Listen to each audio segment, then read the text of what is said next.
vamos fazer contato com a advogada e integrante da coordenação executiva da ABJD, Associação Brasileira de Juristas pela Democracia, Tânia Oliveira. Bom dia, Tânia. Bom dia, Glauco. Tudo bem? É um prazer estar aqui novamente. Bom dia a todos os ouvintes aí da Rádio Brasil Atual. Prazer é nosso. Agora também Jornal Brasil Atual com transmissão pela TVT. Tânia, ontem o jornal Folha de São Paulo reportou que mensagens e poder da Polícia Federal revelavam que uma ex-estagiária do gabinete do ministro Ricardo Lewandowski, do STF, havia se colocado como uma espécie de informante sobre a movimentação interna da corte para o blogueiro bolsonarista Alan dos Santos. Ela trabalhou no gabinete de Lewandowski entre julho de 2017 e janeiro de 2019, antes, portanto, do Alan dos Santos se tornar investigado pela corte nos inquéritos de fake news e também aquele que analisa os atos antidemocráticos. E agora, por determinação de Alexandre de Moraes, Tatiana Bressan será interrogada pela Polícia Federal. Como é que você analisa esse caso, Tânia? Bom, é muito grave, né? Em primeiro lugar, é muito grave que haja uma espécie de inclusão de alguém dentro de um gabinete de um ministro do Supremo Tribunal Federal com intenções que não sejam legítimas, que não sejam legais, para qualquer fim, né? Para qualquer fim. Agora, o fato de haver uma pessoa dentro de um gabinete do Supremo Tribunal Federal que tenha servido de informante para um investigado em inquéritos no Supremo Tribunal Federal, aí deixa de ser apenas grave, né? Ela pode ter cometido crimes e acho que a investigação agora, ela sendo ouvida, né, pela determinação que já foi feita aí pelo ministro Alexandre de Moraes, vai ser possível esclarecer em alguma medida que tipo de informação que ela passou para esse blogueiro bolsonarista e quais as condutas que foram perpetradas durante esse período em que ela esteve no gabinete do ministro Ricardo Lewandowski. Lembrando sempre que existe um crime subsidiário que é praticado por funcionário público, que é o crime de violação de sigilo funcional. É um crime que é capitulado no artigo 325 do Código Penal, de revelar fato que se tem ciência em razão do cargo, né, e que deva permanecer em segredo ou facilitar a revelação.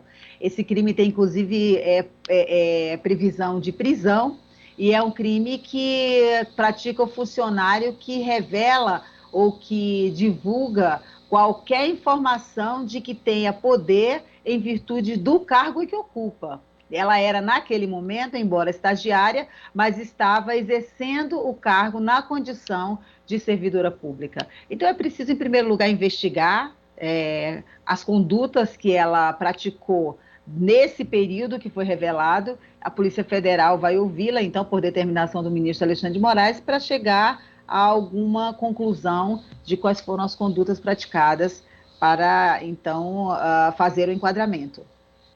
Até analisando algumas das mensagens que foram divulgadas, Tânia, de fato existe muita coisa genérica, também a estagiária faz ali algum tipo de juízo de valor em relação aos ministros do Supremo, mas é necessário ver se na verdade dados sigilosos, como você diz, não foram repassados para o Alan dos Santos, e isso pode ter vazado também para outras pessoas, né?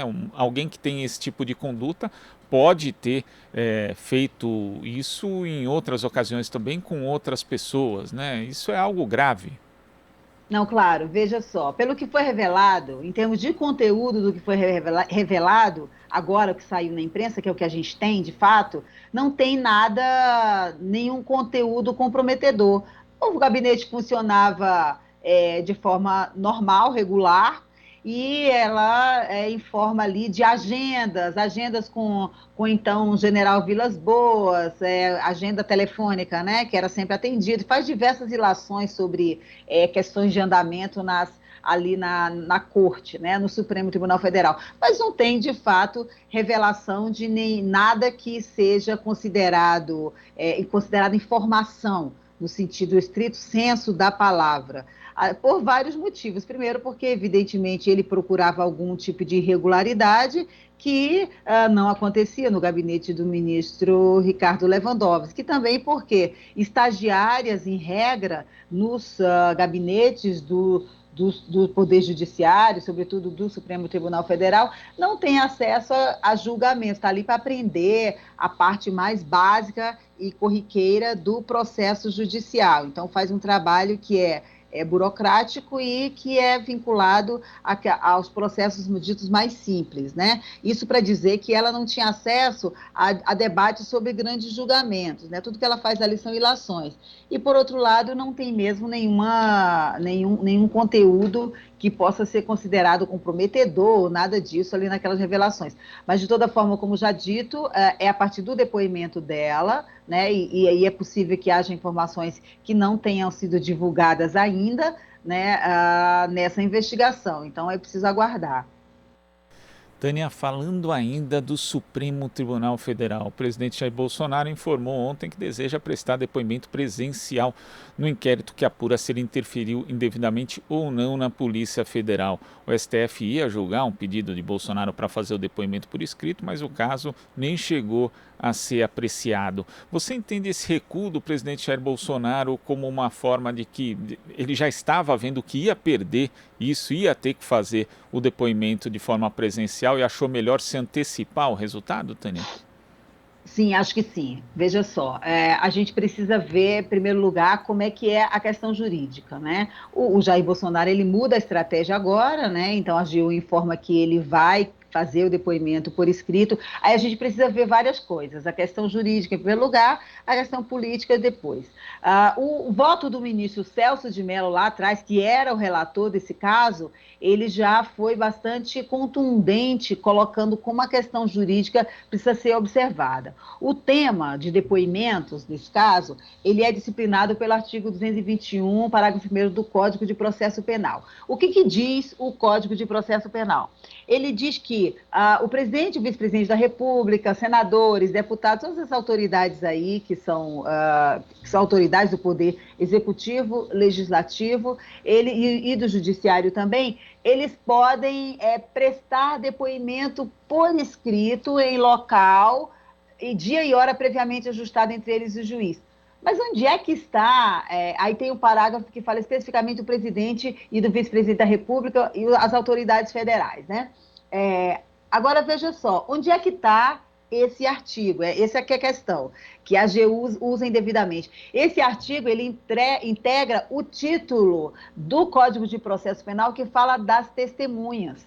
Então, esse caso, ele só existe, essa hipótese, melhor dizendo, ela só existe quando essas autoridades, elas depõem como testemunhas. Nesse caso, Jair Bolsonaro é investigado, ele é investigado, não existe nenhuma possibilidade de que esse dispositivo se aplique para investigados.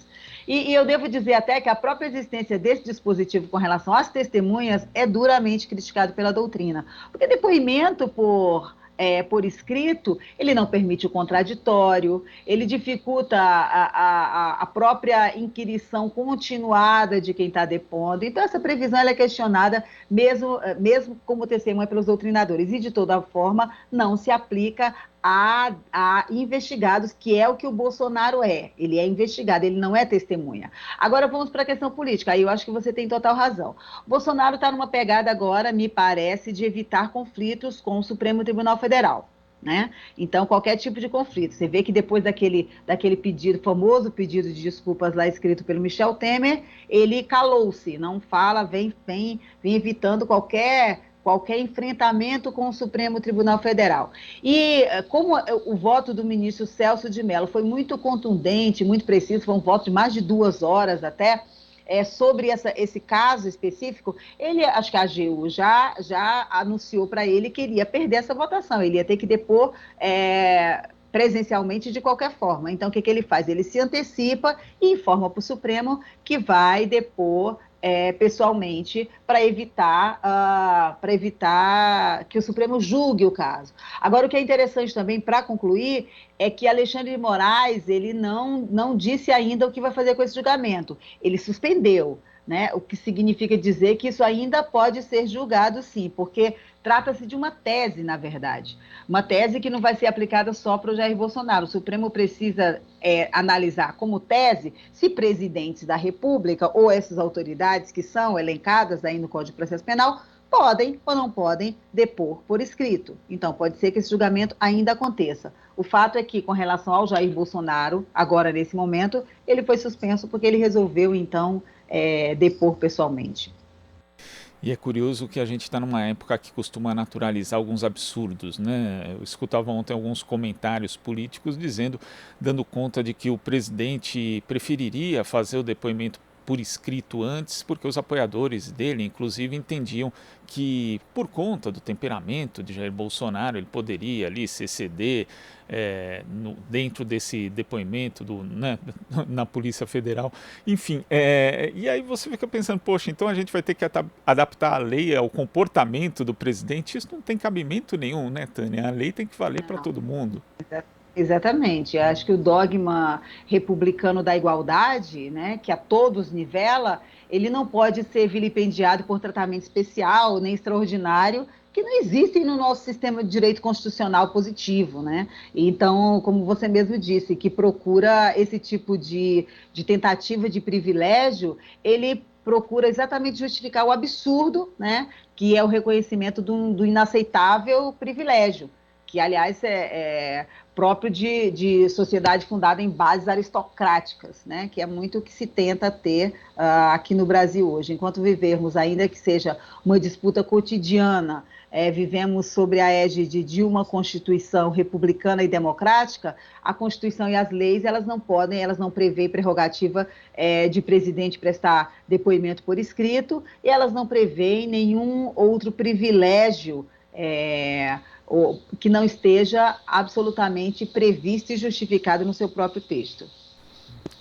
Agora, Tânia, a ABJD vai começar amanhã com um curso sobre o impeachment, né? O tema do primeiro encontro vai ser a destituição da primeira presidente eleita do Brasil, impedimento ao golpe, inclusive com a presença da ex-presidenta Dilma Rousseff. Eu queria que você falasse a respeito desse curso e da importância, né? Hoje a gente tem um certo distanciamento histórico, né? Que nem seria grande em termos de história, mas com a velocidade dos acontecimentos já é ali, né? Um tempo razoável, até porque a época muita gente acabou sendo levada a ter um entendimento equivocado do que era aquele processo de impedimento por conta da avalanche de informações da mídia tradicional e de tudo aquilo que foi feito contra Dilma. É fundamental recuperar essa história, uma história que você acompanhou de perto, inclusive, para entender, inclusive, como que o Brasil chegou ao ponto que chegou?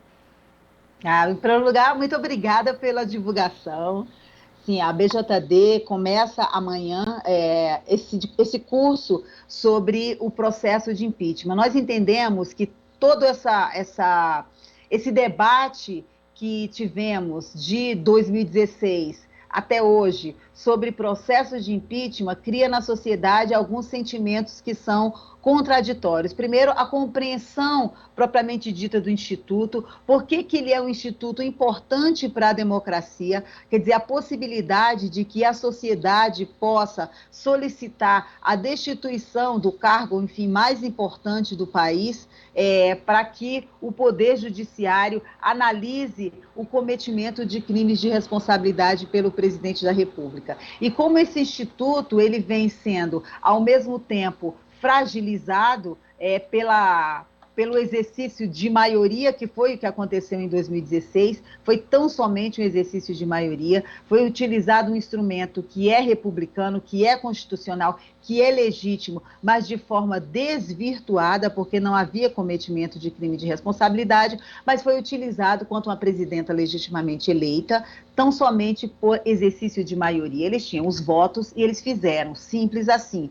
Ao mesmo tempo, hoje nós temos uma situação de mais de 130 pedidos de impeachment na Câmara dos Deputados, o cometimento óbvio de um número quase infindável de crimes de responsabilidade pelo atual presidente da República, e esses pedidos não são sequer analisados. Então, o que faz com que um instrumento da democracia, que é legítimo, que é republicano, que é constitucional, seja usado em casos antagônicos de forma tão desproporcional e de forma tão ilegítima mesmo, nos dois casos. Um porque foi feito sem nenhum crime de responsabilidade e agora porque não é sequer analisado diante de vários crimes de responsabilidade, obviamente, cometidos. Então, é preciso discutir, em primeiro lugar, o instituto do impeachment, né? Como é que ele foi colocado no nosso ordenamento jurídico, por que ele existe, qual é a sua importância, as diversas etapas, e como é que ele é instrumentalizado pela política. Então, a gente tem muito orgulho de fazer esse curso, será em 4 etapas, né? Em 4 semanas sequenciadas, e temos orgulho particular de abrir esse curso com aquela que foi a maior vítima da utilização deturpada, da utilização golpista mesmo desse instituto, que foi apiada do seu cargo sem ter cometido nenhum crime de responsabilidade, que é a presidenta Dilma Rousseff. Vai nos brindar com a aula inaugural do nosso curso, e a gente aproveita aí para convidar todo mundo para acompanhar com a gente essas 4 semanas de curso sobre impeachment. Um instrumento que, como você disse, foi utilizado como exercício de maioria, continua sendo utilizado da mesma forma. No caso do processo de impedimento da presidenta Dilma Rousseff, ela perdeu a maioria ali no parlamento, mas foi impedida sem nenhuma fundamentação jurídica. Agora que sobra a fundamentação jurídica, infelizmente, não existe qualquer tipo de articulação política para fazer valer a lei do impeachment, né, Tânia? Porque aqui ninguém... Não, eu ia falar para você, inclusive, com uma análise que é deturpada do próprio regimento interno da Câmara, mas a gente fala disso em seguida. Tá certo. Tânia, eu queria agradecer demais a sua participação aqui no Jornal Brasil Atual e até a próxima. Obrigada, Glauco, é um prazer sempre estar aqui com vocês. Obrigada, pessoal da Rádio Brasil Atual aí, pela audiência. Obrigado, Tânia. Conversamos aqui com a advogada integrante da ABJD, Tânia Oliveira. Você está ouvindo Jornal Brasil Atual. As notícias que os outros não dão.